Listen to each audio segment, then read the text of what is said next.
Okay, we are in Portageville, New York.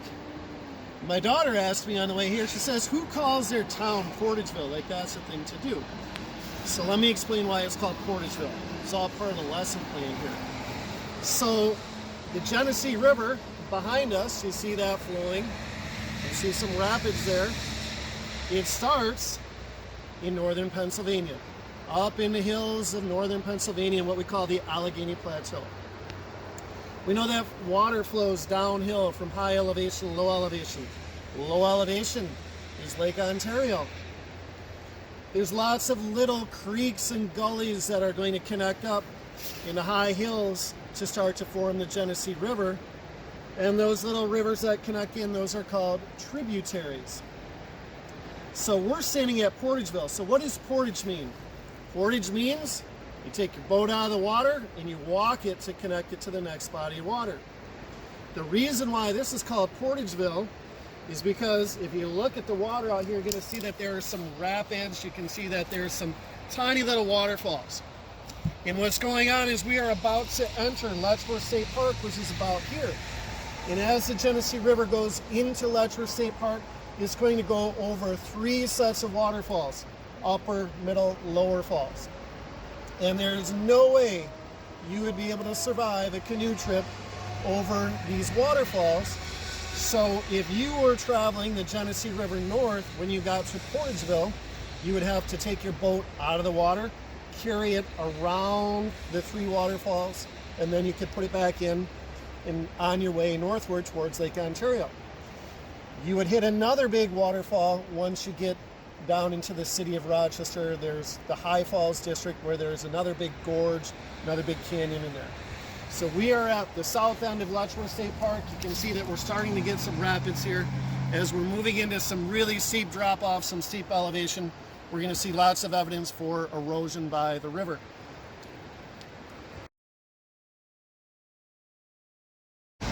Okay, we are in Letchworth State Park, just maybe a mile or 2 away from the Portageville stop, and what you see behind us is the upper falls in Letchworth State Park. And this is why Portageville is Portageville. If you were coming down the stream in a canoe, there's no way you're going over that, so you would have to take your canoe out and walk it several miles around all of these waterfalls. So one of the things I want you to think about here is that the stream is doing a tremendous amount of erosion here. It isn't the water itself, it's the sediment particles that are carried by the stream, act like sandpaper, and they do what is called abrasion to the stream bottom. And at the very top, there is a very resistant layer of probably siltstone or sandstone that is holding up to erosion better than some of the other layers, and that creates that little capstone where the water will come over the top of that waterfall and it helps hold it in place. As the water comes down underneath, it cuts away at the bottom and creates what is called a plunge pool at the bottom. You can see where the water's coming down, and those are usually very deep at the bottom of the waterfall.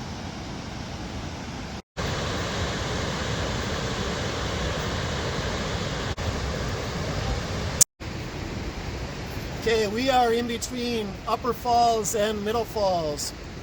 This spot behind me is worth having a stop and look at. This is called a mass movement.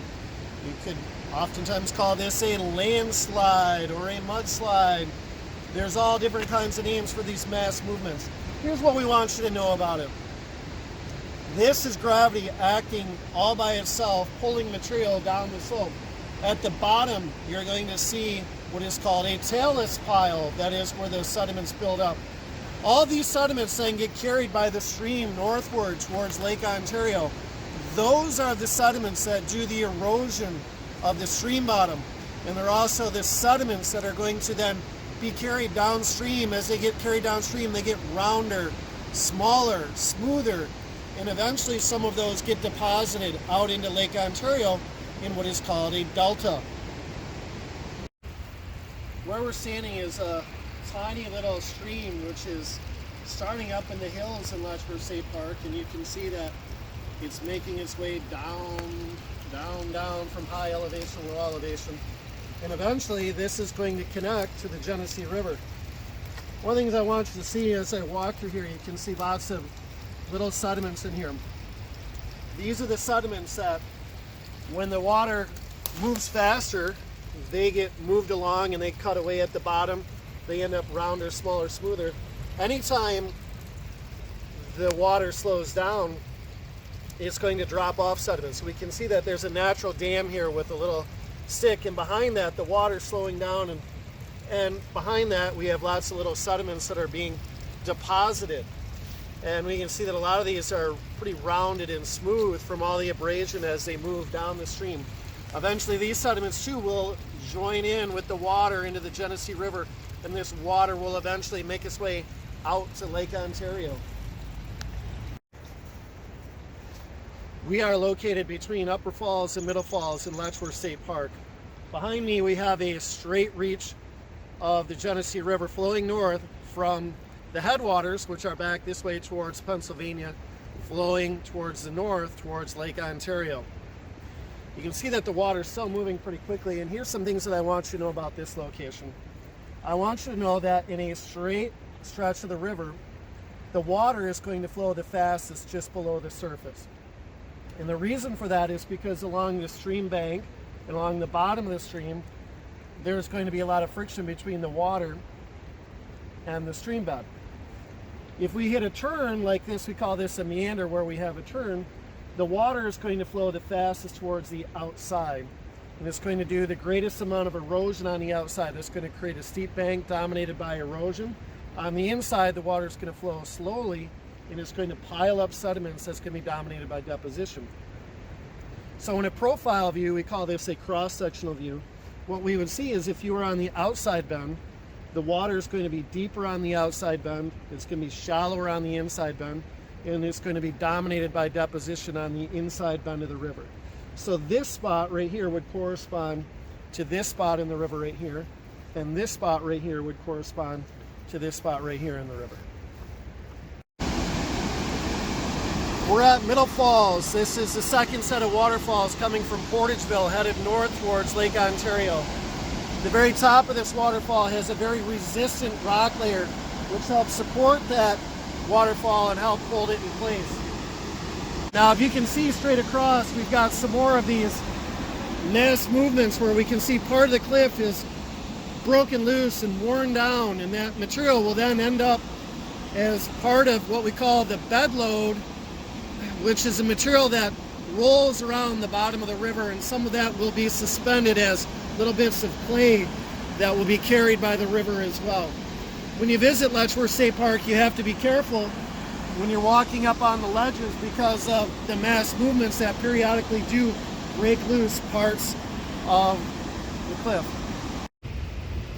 In class, we often talk about variable resistance to weathering. And this is a spot in Letchworth State Park that shows this really well. Down here we've got some layers that crumble apart very easily. All this shale layer, this is made up of little bits of clay, will just crumble apart when the water gets in between the cracks. It freezes, it expands and breaks it apart. And then we can see some layers that as we go across here are a lot more resistant to weathering and erosion and made up of things like silt and sand. And they are the layers that stick out a lot farther. The ones that are worn back, those are the less resistant layers to weathering.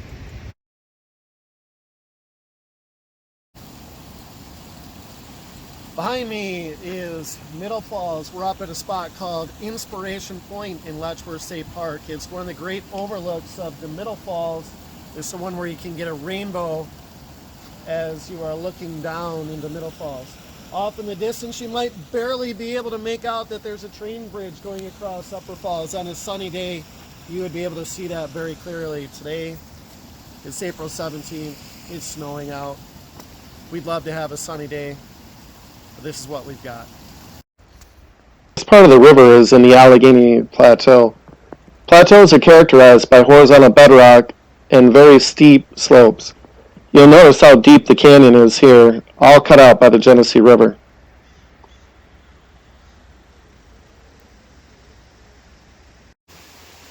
We're in Letchworth State Park at one of the little tributaries that is going to lead into the Genesee River. As we look down the stream here, one of the things that I want you to see is that there's some very steep-sided canyon walls We're going to take a look at the board here for a second. This is a big idea that we want to make sure that we understand.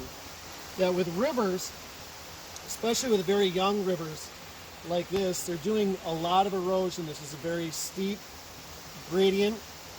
Whenever you have a river with a very steep gradient, the water moves quickly in the process. The dominant process here is going to be erosion.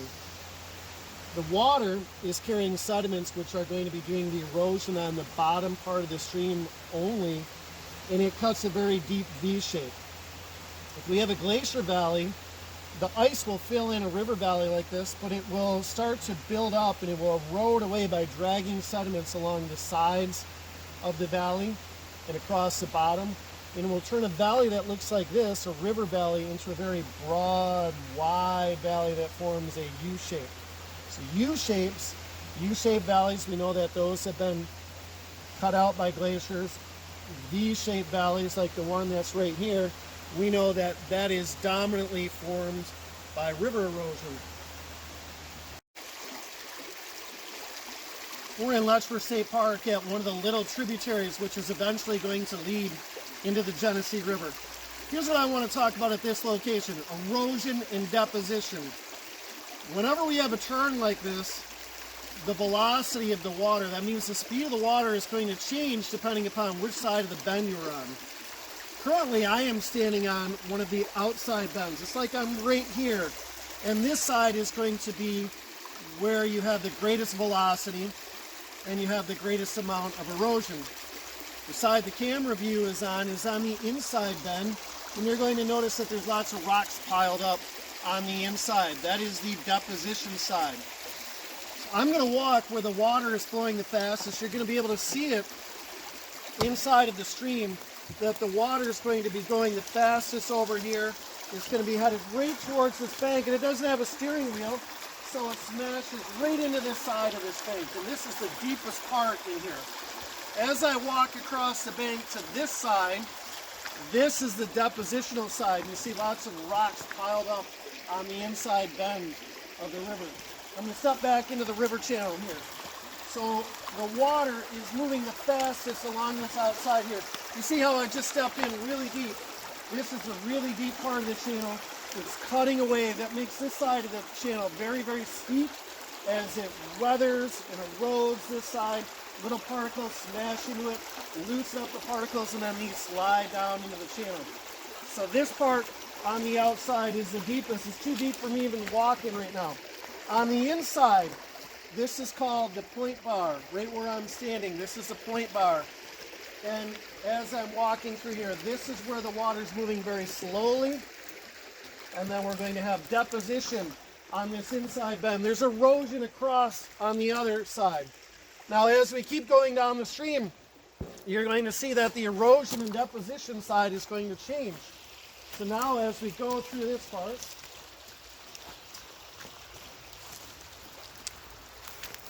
when I get over to here, now the deepest part is going to switch. It's going to be on this side. There's going to be more erosion of this side of the cliff. We see how it creates the steep cliff over here. So I'm in the deepest part of the water where it's moving the fastest, doing the most erosion. As I go over to the inside over there, that is where we would dominantly have deposition. The diagram here shows a meandering stream, much like the one I was just standing in. Locations A and D are outside bends in the meandering river. They are locations where the water will be flowing with the greatest velocity. The water will be the deepest here, and the dominant process is erosion. At locations B and C, these are inside bends in the meandering stream. The water will be moving the slowest here, the water will be shallow, and the dominant process here is deposition.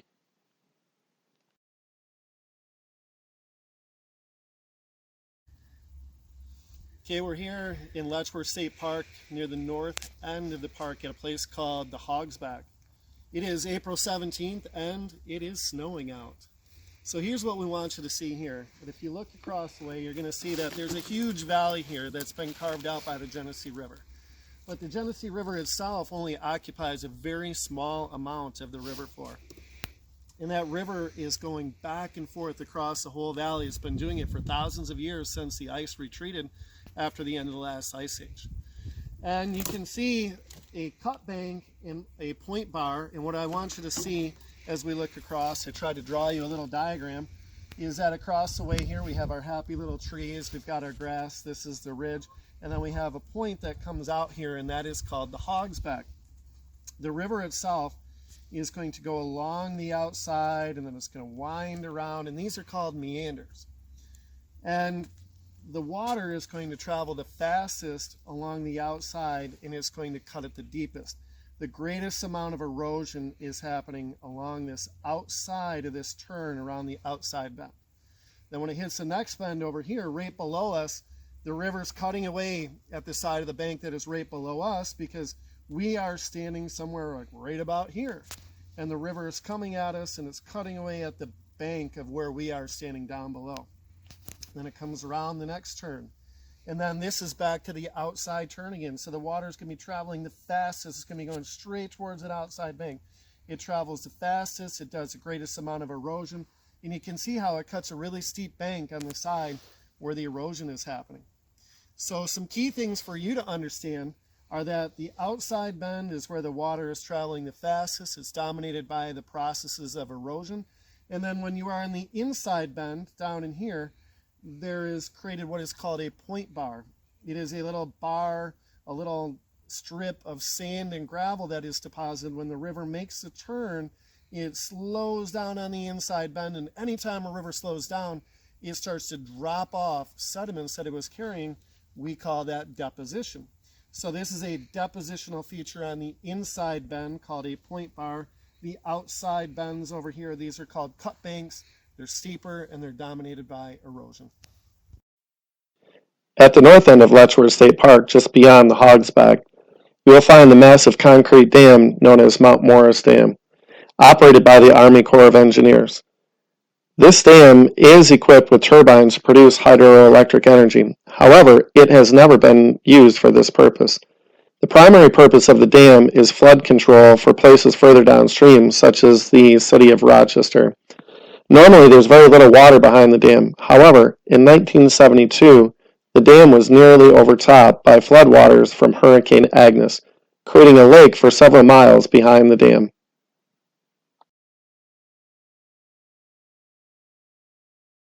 We're in the town of Leicester. We're just north of Letchworth State Park, where the Genesee River is exiting Letchworth State Park.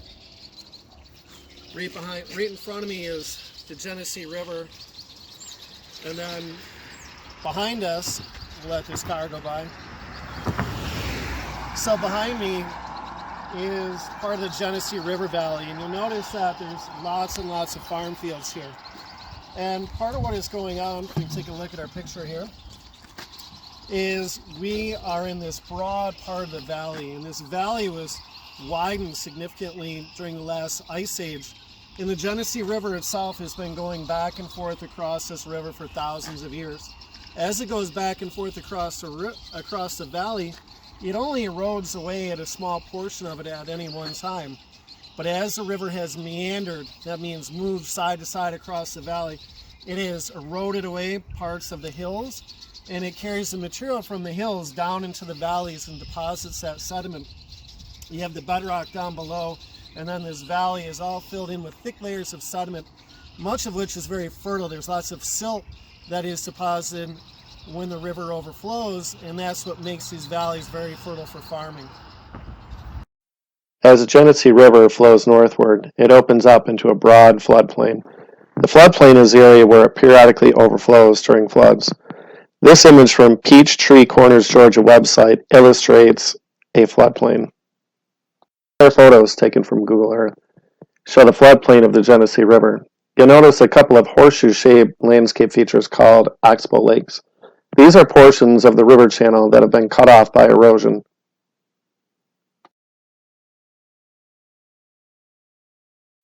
The Genesee River ends near Charlotte Beach in Lake Ontario. This area is called the mouth of the river. At the mouth of the river, deposition is the dominant process. Sediments are piled up in what is called a delta. The largest particles are deposited closest to shore, and the smallest particles are carried farthest out.